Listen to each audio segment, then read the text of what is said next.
Hey guys, what's up? CaptainTurbo here, and welcome back to Let's Play Crash Bandicoot, and this should be the finale of the Let's Play. Joining me for the final part, Googly Gamer 1 from Super LP Heroes. Hello, everybody. And as we're starting things off here, I'm showing a little trick. If you've got the green gem and come up here straight away, you can skip this entire level. Which is actually really helpful for things like speedruns and races, but I'm not doing that. I'm actually going to show the level off, so I'll be heading downwards in a moment. I'm just going back up there to see if the large respawn was all. Oh, okay, so this is for completionist's sake. Yeah, this is basically to show that little secret off there. As I said, really good for races, and essentially, obviously you need to get the green gem anyway to get 100%, but as I said, it'd be a good idea for someone if we ever do a race of this.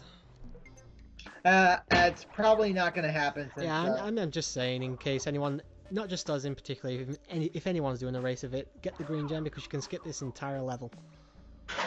Ah, okay. But this is both one of the easier and harder levels. Easier because of the actual level itself, but harder because some of the enemies are annoying. Okay. But as you can see, we're actually pretty close to the end of the game now. With these things, get off before they go up any higher because those red pipes will kill you. Obviously got a mask now, the Aku Aku mask, which will obviously protect us from a hit, or at least grant us an extra hit, I should say. But there's not really a whole lot to say about this level. In terms of aesthetics, I find it incredibly boring, actually. Very brown and grey. Yeah, it's not the best looking level in the game. Okay. Those enemies that you saw there, those rotating, those were the rotating spikes. I don't actually know how you kill them because obviously you can't spin into them because the spikes will get you. But every time I tried jumping on them, they just killed me as well. So I don't actually think you can kill those things. Okay. Unless you have invincibility, obviously. But good luck getting that in this level. Be careful here of the steam. It'll shoot out. Obviously on a what's the word I'm looking for? It shoots out at a and I can't seem to find my wording today. A pattern, I should say. It shoots out on a pattern, so just make sure you time it correctly. Be careful here. These things will shoot you straight up, as I'm showing you here. Be careful because there will be obstacles eventually, and you don't want to take all of those springs up, so be careful. These are the crates, as I mentioned in the last part, that will give you 10 bumper fruit every time for the 10 times that you jump on them.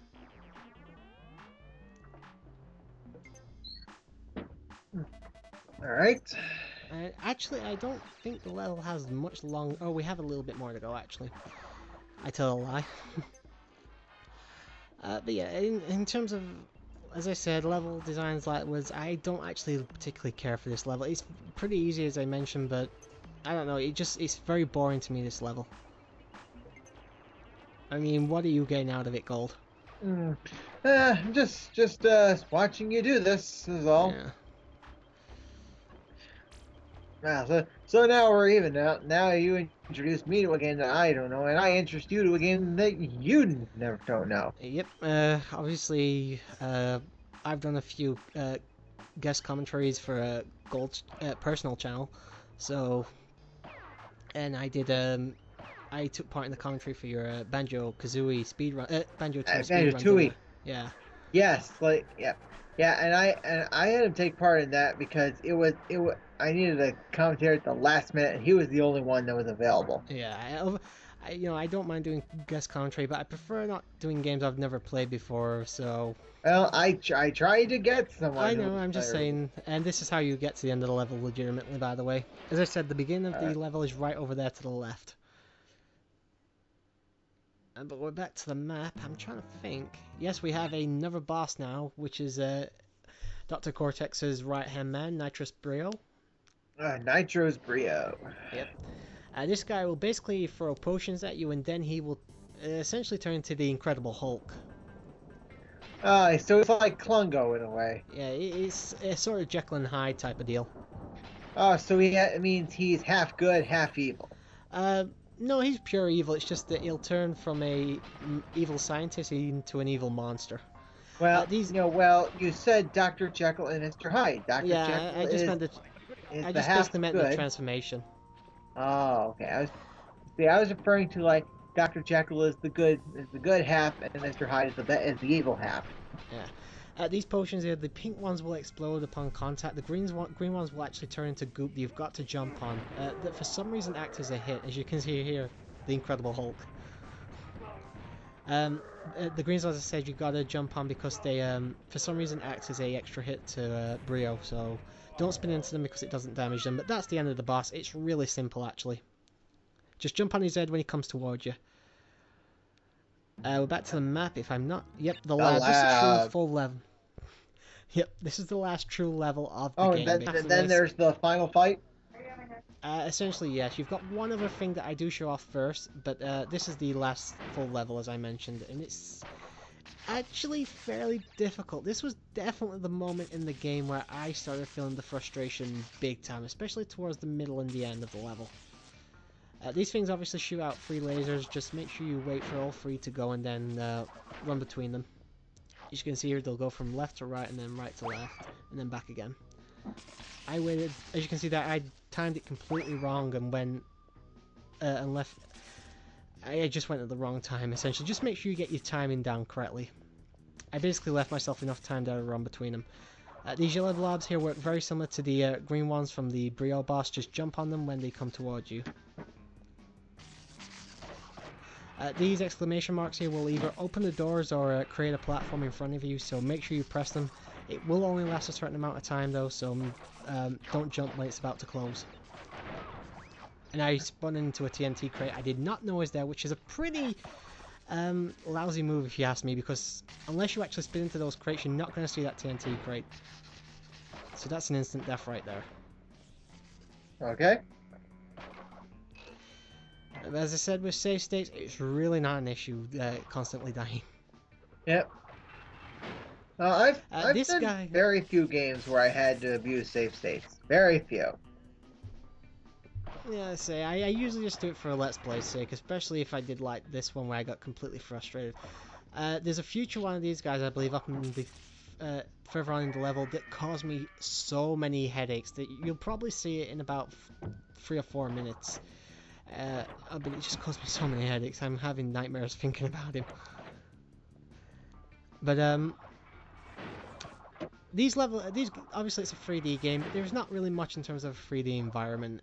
It's very much on a corridor type of gameplay. You know, there's only really one way to go, unless you're in a 2D level, obviously. But when it comes to 3D sections, as you can see here, they sometimes have branching paths, but there's no real open world to it or anything like that. Okay. Like you see in Mario, like you have is it Babam Field or something like that, the first area? Oh, Babam Battlefield in Super Mario 64. Babam Battlefield. Obviously, it's an open area. Crash didn't have anything like that really until Twinsanity on the PlayStation 2. As I said, the levels themselves are very corridor-esque, like this level. But this guy here is the reason I pretty much nearly started crying due to frustration. I lost so many lives here. If it hadn't been for save states, I would have just given up. I keep getting the timing wrong. I just keep getting unlucky. I don't know. I just couldn't judge when to hit him. And I must... In fact, I think that's death number 5 right there. I might actually count how many deaths I suffer here. That's number 6. There's number 7. Number 8.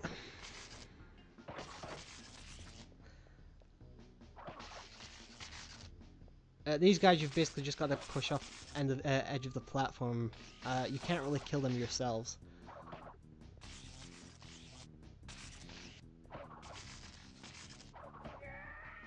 Oh, I did manage it there. So yeah, it was either 8 or 9 deaths, and I just missed the platform. Yeah, I was about to say, well, like, what? Well, this was fun in all peace. Yeah, as I said, I was just getting. That was. It actually felt like a lot more actually when I was playing the game. It felt like I lost that guy about 50 times easy. I just was so happy to get to the next platform that I completely missed trying to jump. Alright. But I think the end of the level is not too far away actually. Oh, so we're getting near it. Pretty much. Might be wrong. It might be another minute or two away. And as you can see there, the door crushed me. I did not know that could happen. Well, okay, that is definitely not supposed to happen. Mom took your biscuits away. Usually a door would wait for you to go through before it closes. I know. I've played this game pretty since like 1997, maybe 98. I did not know the doors in this level could kill you. And you can see there, the edges at the end of the level is just ahead of us. That would probably be just as painful as if an elevator closed on you. Pretty much. Of course, that never happened to me though. Oh yeah. Alright, we're back at the map screen now. Before we end up going to the final boss, which is the blimp, I show off the Great Hole, which is essentially what you get if you get all of the gems. Over there is the end of the level that you go to if you don't have all the gems, because the gems actually work as platforms in this level. You essentially just got to get to the end of the level. There's no obstacles other than making sure you don't fall off the gems. So the gems work as a bridge. Yeah, this is basically what getting every gem in the game gets you. I'm just showing this off because it's considered non-canon. And that's Tona, by the way. So each time you get a gem, you add another piece to the bridge. Yeah, and you need all of them. I don't think there's any way to glitch through this. But behind that red curtain, just in front of us, is where the technically the end of the level is, and is where the secret ending is. But as I said, the secret ending isn't considered canon in this game, so I got this first. And that is Crash's girlfriend right there, Tana, yep. Who, because of soccer moms and stuff, was eventually taken out. And apparently the actual story is that she ended up dumping Crash for that boss we took on earlier, Pinstripe. Which I actually found pretty funny, actually, back in the day. But don't worry, the credits are about to come up, but I actually speed those up really fast. But there's a few little sections here that tell you something about the boss, and a little funny thing they might do afterwards that, again, isn't considered canon, so this is why I did this first. Wait, what happened to the final fight? That's coming up later, because as I said, that was this part here is considered non-canon, so I didn't want this to be what you saw last. You know, this is just like showing off what you get, but it's not worth it at the end of the day. These are all bosses, by the way, that, most of which Gold hasn't seen. These are what you take on early in the game. They're going in order, basically. Oh, so this is like enemy roll call. Yeah, sort of. And they're giving you little funny descriptions about what they did after this game. But again, this ending is considered non-canonical by the game's overall in arc. So it's just here as a funny little thing. And as I said, I'm getting this out of the way, and then we'll take on the final boss and get the actual true ending. But as I said, because here's the thing, you spend hours trying to get all these gems and stuff, and you get this ending, which, while funny in a way, it's not worth it, because as I said, it doesn't add anything. Essentially, a secret ending is supposed to be the true ending of a game, but this isn't the true ending. That's Dr. Cortex, by the way, but we haven't actually taken him on yet. And here's the credits, but obviously because I'm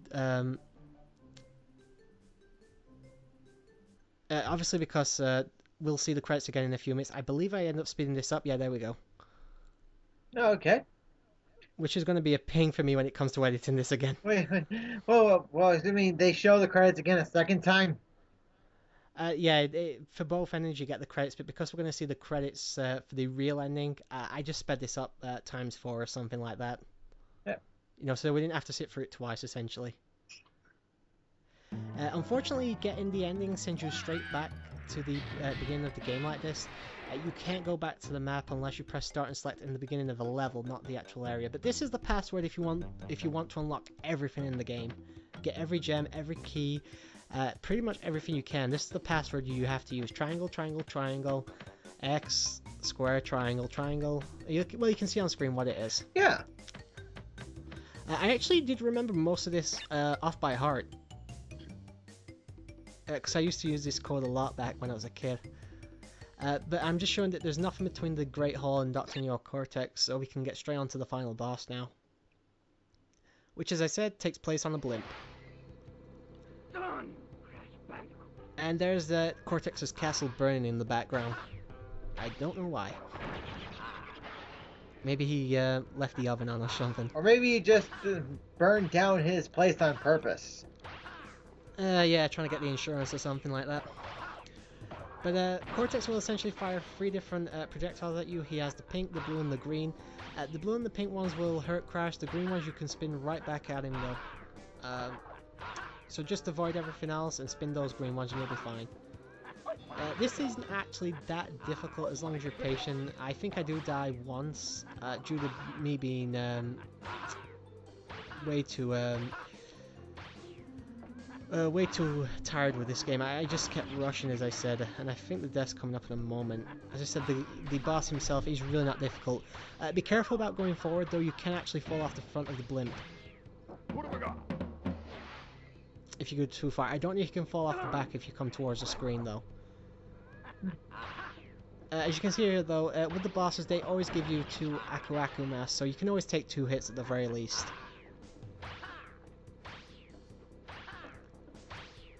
The actual theme for the Aku Aku mask is actually really catchy though. If you ever get the chance to watch this when it eventually goes up gold, listen to the invincibility music. It's actually really catchy. Alright. So, we're actually not too far off the end now. We've got the credits after this, but that's it. Yep. The blue ones here occasionally will go up and down like this. I kind of got caught in the middle there, but... So basically what you do is like, Crash has to throw the fireballs back.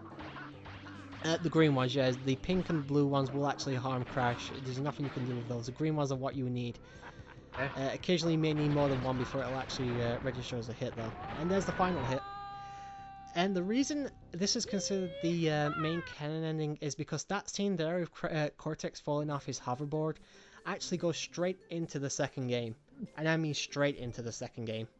You even see the blimp and stuff as he's falling towards the island and stuff, and that transitions into the opening cutscene of Crash Bandicoot 2, which is why this is considered the canon ending of the game. And the true ending, I should say. But this is pretty much all you get. The blimp will go off. I believe Crash and Tawna are still on it, and that is the end of Crash Bandicoot 1. And now we shall enjoy the credits. Well, we can say we'll enjoy the credits.